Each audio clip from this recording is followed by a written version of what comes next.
Yo, what's up, Team ImSikovit's Patrick, and welcome to episode 2 of my Road to Completionist series. If you missed episode 1, be sure to check out the playlist linked in the description, and depending on when you're watching this, there might even be more episodes.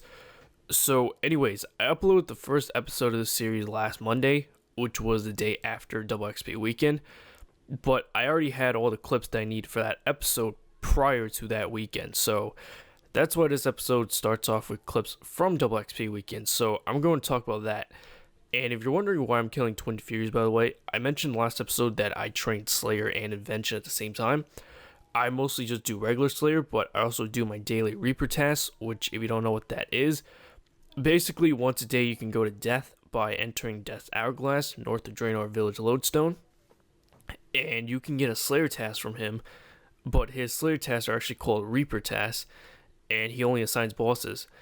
There's actually a Completionist cape requirement where I have to kill one of each boss, which I haven't bothered with any of the new ones so far, unless they're assigned to me. So on this particular day, I got to kill 14 Twin Furies, which is one of the God Wars Dungeon 2 bosses. I haven't tried out any of the God Wars Dungeon 2 bosses before doing Reaper tasks, and this clip was one of the first times that I ever killed Twin Furies. So I want to give my opinion on that real quick. I think Twin Furies have to be my favorite. It's easy and it's fun. Vindicta and Gorvek is probably my second favorite for the same reasons. Gregorovic is pretty annoying, but he's not all that difficult, so I guess it's fine. Hellweir is by far my least favorite. Actually, I hate him. If I get Hellweir as a Reaper task, I have to skip it. For some reason, I just really suck at dodging his attacks. I watch guides on it, and I see these other guys do it so easily. I can easily dodge some attacks, but then, I just end up walking into something else, and I just get wrecked. I can't stand it. I haven't tried out Tells yet, so can't really give an opinion on that. Apparently, that's, the hardest solo boss in the game so far. If you guys can give your input on that, I would love to know. Anyways, back to Double XP weekend. So I was 67 Invention when the weekend started, and I only managed to get to 72, which is not a lot, especially for Invention since it's a fairly fast skill. Unfortunately, I had something going on pretty much the whole weekend, and these were things I had to prioritize over RuneScape. On Friday, I had a party to go to at night, and then there was a bunch of things I had to make sure I finished during the day before I went, so I didn't get to play at all on Friday. Then Saturday was the exact same situation. The following morning, Sunday morning, I had a football game. That's American football, by the way. Barely got any sleep because I had to wake up at 10 a.m. following a party. Left my house at 10:30. I didn't get home until 4:30. Then as soon as I got home, I had to rush to change and shower to go out to dinner with my family, which I was already late for, and they were waiting for me. I got home at 8, but between the hours of football and a lack of sleep, I couldn't stand to be awake anymore, so I just went to sleep. I woke up at 3 a.m. My time zone was Eastern Standard Time, by the way, so when I woke up, there was still 5 hours of Double XP left, and that was basically all the grinding that I managed to get in. If I grinded the whole weekend, I might have been able to get all the way to 120, but whatever, it's fine. In one of these clips, you'll see me getting an Invention level off of something that's not siphoning. That wasn't a new method that I was doing or testing out. If you don't know how siphoning and disassembling in Invention works, I mentioned last episode that you needed to create something called an augmenter to attach to your items in order to start leveling them. But this isn't a one-time thing. If you need to augment a new piece of equipment, which if you're disassembling, you need to make a new augmenter every time. As for siphoning, I need to create a new equipment siphon every time. And just to level up the items, regardless whether I'm disassembling or siphoning, I need these charges, which I get from creating items called divine charges. You get XP for creating all these things, but they actually give very low XP compared to what it actually takes to make them, but, if I need them, what choice do I have? It just so happens that I was, close enough to the next level where making all these things got me a level. In this episode, I also managed to complete another Completionist cape requirement, had to do this mini game called Rush of Blood. In this mini game, I basically had to fight waves of monsters, and the comp cape requirement is that I have to complete 20 waves of this on the hardest difficulty within 10 minutes. This requirement took me way too long to complete because it turns out I was just doing it wrong the whole time. You would think that like T90 melee weapons, which are Drygores or Nox Scythe, would be better DPS than T80 magic weapons, which would be either Virtus or Chaotic Staff. But it turns out it's not. Now, being that you have to fight various type of monsters, such as, Ice Strike Worms, Gallon creatures, Glacier, and Tormented Demons, you have to switch combat styles. That's unavoidable. But you don't have to do it for every monster. So there's like one main combat style you can use.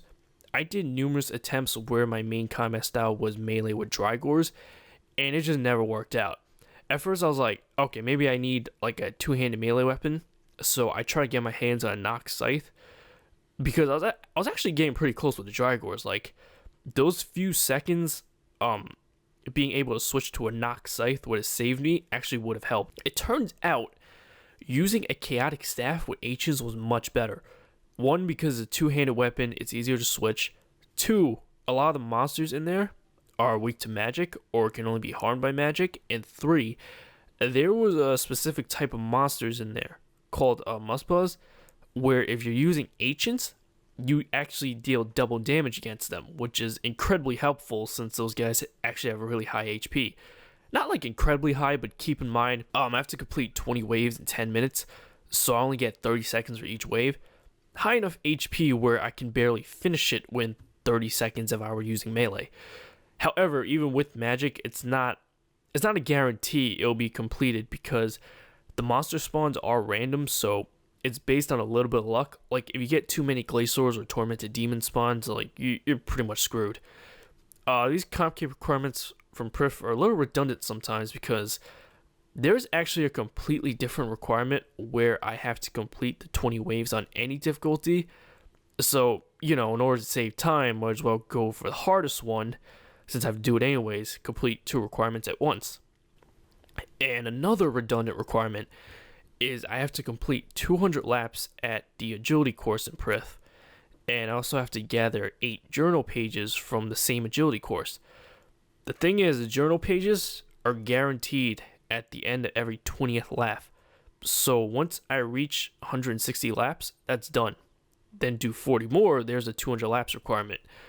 You're going to see 2 more Invention clips coming up after this, where I go from 72 to 75 Invention.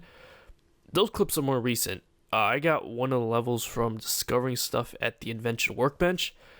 So if you don't know how this works, as you level up, you'll get the opportunity to discover new things to do for Invention. And discovering things actually gives a lot of XP, especially when you consider the amount of time spent. But unfortunately, each discovery can only be made one time. So this won't get you all the way to 120, but it helps. You also want to make sure you use as little inspiration as possible when doing this, because you should save your inspiration for future discoveries so you can get even more XP.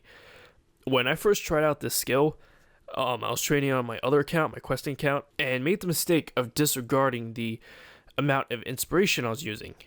And I eventually ran out, even though there were a lot of things left for me to discover. The way you increase or decrease the amount of inspiration you use is by rearranging the modules at the bottom of the second screen. The perfect arrangement of modules is random, so that's something you have to figure out on your own, but it's not that difficult. Just play around with it. XP drops are definitely worth the time, though, and depending on what exactly it is you're discovering, that alone might be worth it, even if the XP drops aren't that good.